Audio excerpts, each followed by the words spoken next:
ॐ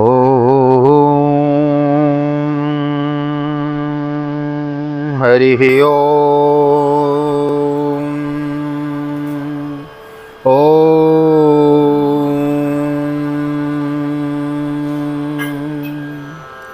जय श्री राधे, जय Shri Krishna. Once again welcome to all of you our channel.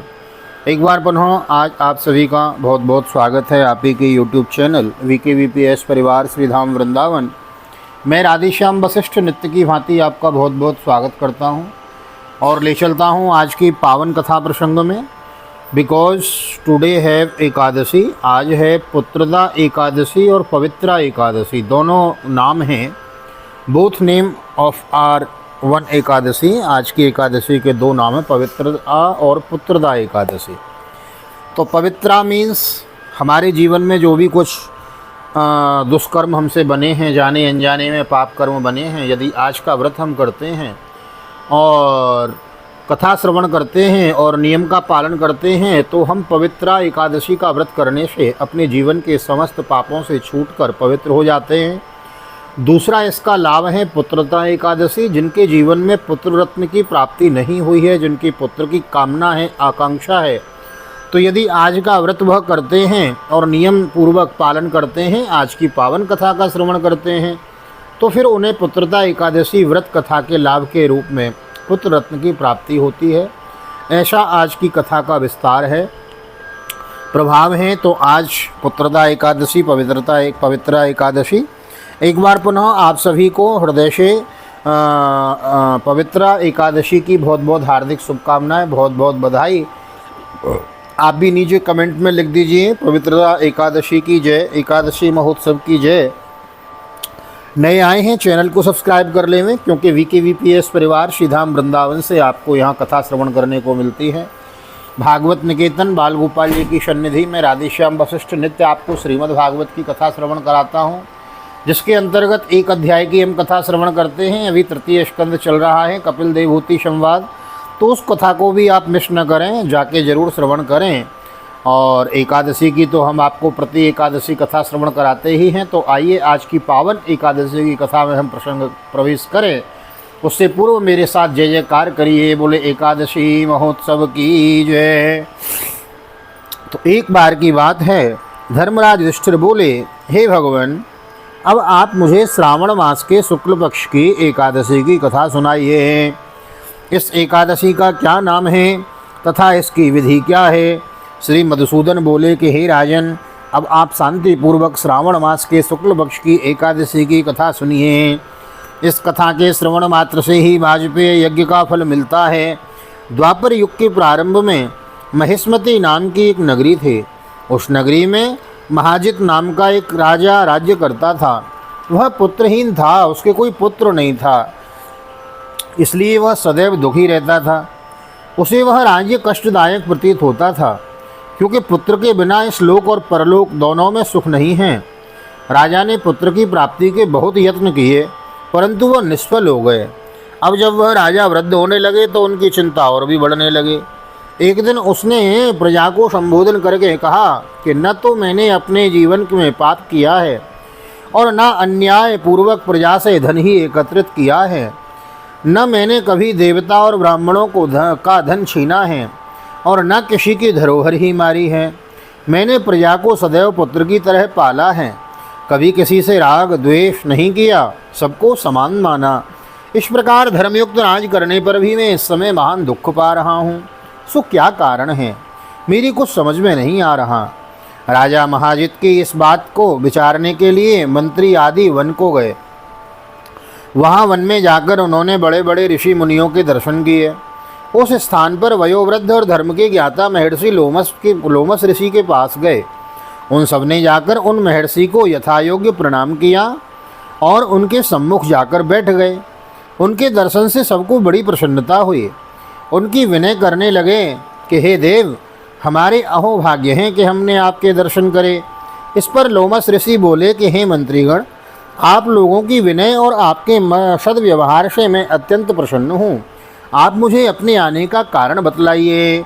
मैं आपके कार्य को अपनी शक्ति के अनुसार अवश्य ही करूँगा, क्योंकि हमारा शरीर ही परोपकार के लिए बना है इसमें किंचित मात्र भी संदेह नहीं।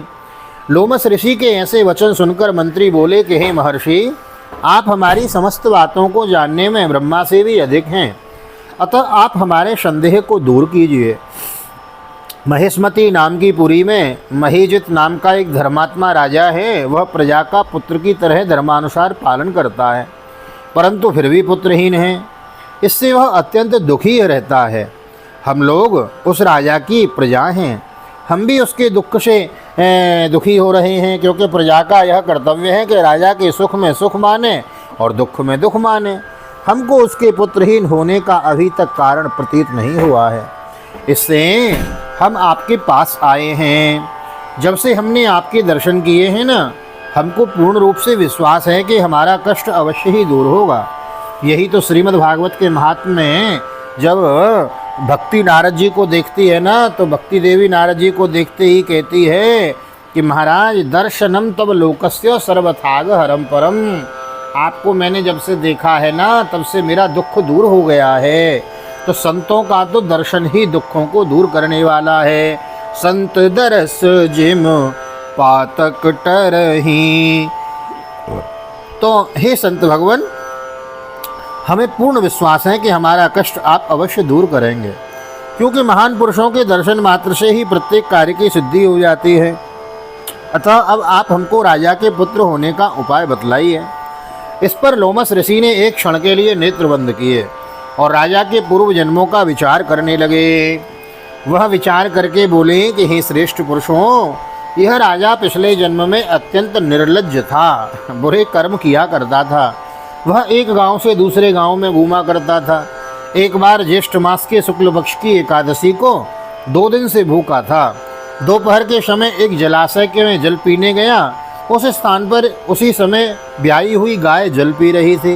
राजा ने उसको प्यासी ही भगा दिया, स्वयं जल पीने लगा। आहा, ऐसा अपराध कभी न करें। कोई भी जीव जंतु कुछ खा पी रहा हो, उसको खाने पीने दें, उसे डिस्टर्ब न करें। जब उस प्यासी गाय को भगा दिया, स्वयं जल पीने लगा, तो ब्राह्मणों, इसलिए राजा को यह दुख भोगने पड़ रहे हैं। इसलिए जीवन में बहुत ध्यान देने की बात है। यदि किसी को आप खिला पिला नहीं सकते तो किसी को डिस्टर्ब तो न करें, उससे हमें बहुत बड़ा दोष लगता है, दोष का भागी बनना पड़ता है। प्रतीत नहीं होता, हमें सोचते अभी तो कुछ हो नहीं रहा, कर लो। ना ना ना ना, बहुत बड़ा परिणाम उसका भोगना पड़ता है। तो महाराज उसी का ये दुख भोग रहा है और भूखा रहने से उसको राजा होना पड़ा, प्यास ही गाय को हटाने से पुत्र वियोग का दुख भोगना पड़ा। इस पर सब लोग बोले कि हे महर्षि, शास्त्रों में ऐसा लिखा है कि पुण्य से पाप नष्ट हो जाते हैं, इसलिए कृपा करके आप राजा के पूर्व जन्म के पाप नष्ट होने का उपाय बतलाइए, क्योंकि उस पाप के क्षय होने से पुत्र रत्न की प्राप्ति होगी।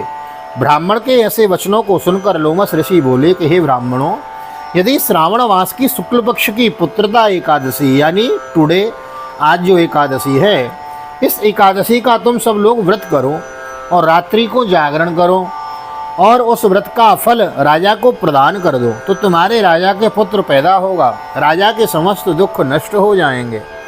मंत्रियों सहित समस्त प्रजा महर्षि लोमस ऋषि के वाक्यों को सुनकर प्रसन्नता पूर्वक अपने नगर को वापस आए।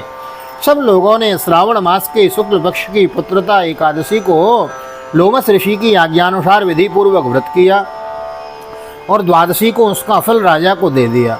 हाँ, उस पुण्य के प्रभाव से रानी ने गर्भ धारण किया और 9 महीने के पश्चात उसके एक अत्यंत तेजस्वी पुत्र रत्न पैदा हुआ। हे राजन, इसलिए इस एकादशी का नाम पुत्रदा एकादशी पड़ा। तो 2 नाम है, पुत्रदा एंड पवित्रा एकादशी। तो जो इस एकादशी का व्रत करते हैं अथवा व्रत करने का नहीं समय है, कथा श्रवण मात्र करते हैं, तो उनको भी इस व्रत के लाभ की प्राप्ति होती है।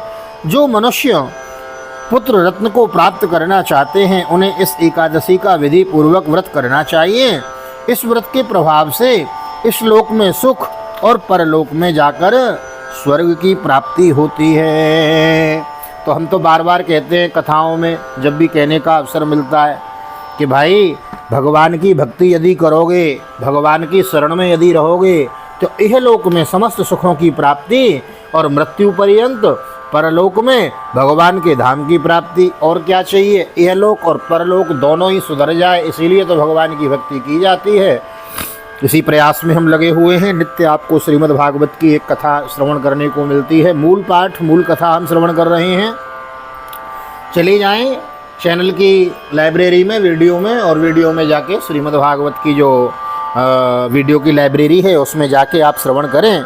तो नित्य प्रातःकाल 5 बजे आपको भागवत की कथा श्रवण करने को मिलती है, और एकादशी को प्रातःकाल लगभग 8 बजे में आपको यह जो आज कथा मिल रही है, आपको एकादशी महात्मा की कथा श्रवण करने को मिलती है। इसी प्रयास में लगे हुए हैं, ज़्यादा से ज़्यादा समय भगवान की सेवा, भगवान की भक्ति में लगा रहे। तो डिजिटल रूप से आप लोग जुड़े हैं श्रीधाम वृंदावन से, इस परिवार को और बढ़ाइए। 8000 के करीब होने जा रहे हैं सब्सक्राइबर, जल्दी से जल्द 10,000 कर दीजिए, और इसी प्रकार इस फैमिली को बढ़ाइए। VKBPS परिवार का सदस्य बनने के लिए, चैनल को सब्सक्राइब करने के लिए, वीडियो को शेयर और लाइक करने के लिए हृदय से बहुत बहुत साधुवाद, बहुत बहुत धन्यवाद। इसी प्रकार इस परिवार को बढ़ाते जाइए और वृंदावन से जुड़े रहिए। मिलते हैं अगली वीडियो में, तब तक के लिए श्रीधाम वृंदावन से। हाँ, यदि आप यह वीडियो YouTube पे देख रहे हैं तो हमारे चैनल को सब्सक्राइब करें, और यदि यह वीडियो आप Facebook के माध्यम से देख रहे हैं हमारे पेज को फॉलो कर लें। VKBPS परिवार वृंदावन, यही ID हमारी इंस्टा पर भी है, तो इंस्टाग्राम पर भी आप हमें फॉलो कर सकते हैं। वृंदावन के सुंदर सुंदर यमुना जी के दर्शन, जीव सेवा के दर्शन और सुंदर कथाओं के श्रवण के लिए आप हमसे जुड़ सकते हैं। मिलते हैं अगली वीडियो में, तब तक के लिए श्रीधाम वृंदावन से आप सभी को हृदय से प्यार भरी जय श्री राधे, जय श्री कृष्ण, हरि ओम।